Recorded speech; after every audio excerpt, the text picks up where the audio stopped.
European and U.S. stocks. Let's put complacency in context.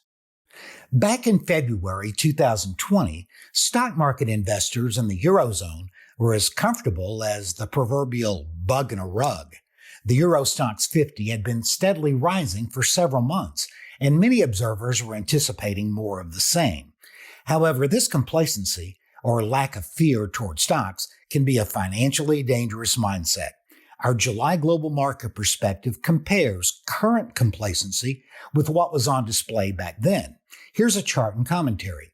The VSTOXX indicator, Europe's equivalent to the CBOE Implied Volatility Index, or VIX, uses options premiums to approximate complacency and fear. On June 16th, the indicator fell to 13.07, a 3.5-year low that dates back to February 19th, 2020. Back then, the Stoxx 50 topped the following day on February 20th, 2020, and fell 40% in 4 weeks. Keep in mind that a low in fear gauges, like the VSTOXX indicator or the VIX, does not always mean a big market turn will occur the very next day. For example, in the U.S., the CBOE Volatility Index has been quite low for weeks. Here are a couple of headlines from the past month or two. The market's fear gauge just hit its lowest level since January 2020. VIX just keeps getting harder to find. Low market volatility is music to stock investors.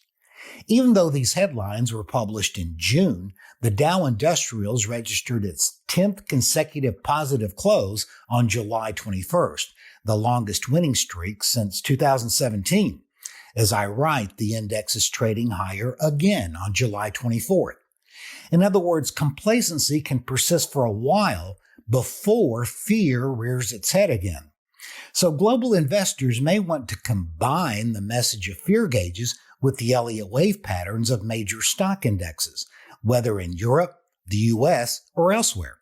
You can get our Elliott Wave analysis of major global financial markets by following the link below this video.